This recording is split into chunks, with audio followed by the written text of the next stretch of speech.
Chapter 21. Now these are the ordinances which you shall set before them.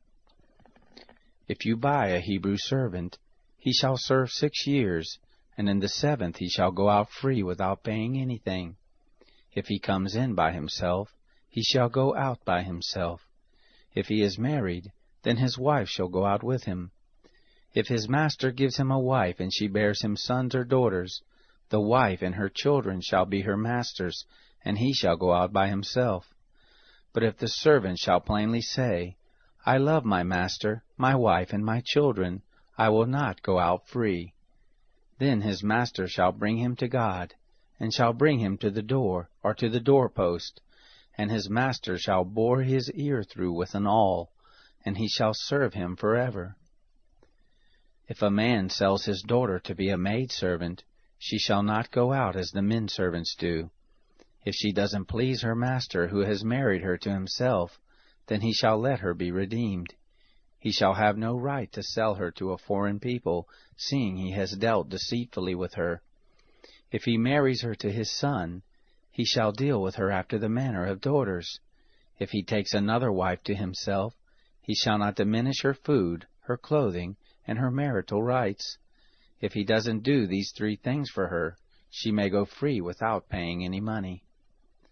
One who strikes a man so that he dies shall surely be put to death, but not if it is unintentional, but God allows it to happen. Then I will appoint you a place where he shall flee. If a man schemes and comes presumptuously on his neighbor to kill him, you shall take him from my altar that he may die. Anyone who attacks his father or his mother shall surely be put to death. Anyone who kidnaps someone and sells him, or if he is found in his hand, he shall surely be put to death. Anyone who curses his father or his mother shall surely be put to death. If men quarrel, and one strikes the other with a stone, or with his fist, and he doesn't die, but is confined to bed, if he rises again and walks around with his staff, then he who struck him shall be cleared. Only he shall pay for the loss of his time, and shall provide for his healing until he is thoroughly healed. If a man strikes his servant or his maid with a rod, and he dies under his hand, he shall surely be punished. Notwithstanding, if he gets up after a day or 2, he shall not be punished, for he is his property. If men fight and hurt a pregnant woman so that she gives birth prematurely, and yet no harm follows, he shall be surely fined as much as the woman's husband demands and the judges allow. But if any harm follows, then you must take life for life, eye for eye, tooth for tooth, hand for hand, foot for foot, burning for burning, wound for wound, and bruise for bruise. If a man strikes his servant's eye or his maid's eye and destroys it, he shall let him go free for his eye's sake. If he strikes out his manservant's tooth or his maidservant's tooth, he shall let him go free for his tooth's sake. If a bull gores a man or a woman to death, the bull shall surely be stoned, and its flesh shall not be eaten, but the owner of the bull shall not be held responsible.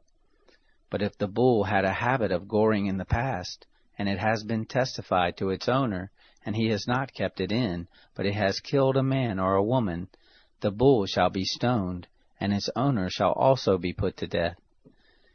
If a ransom is laid on him, then he shall give for the redemption of his life whatever is laid on him, whether it has gored a son or has gored a daughter. According to this judgment it shall be done to him. If the bull gores a manservant or a maidservant, 30 shekels of silver shall be given to their master, and the ox shall be stoned. If a man opens a pit, or if a man digs a pit and doesn't cover it, and a bull or a donkey falls into it, the owner of the pit shall make it good. He shall give money to its owner, and the dead animal shall be his. If one man's bull injures another so that it dies, then they shall sell the live bull and divide its price, and they shall also divide the dead animal.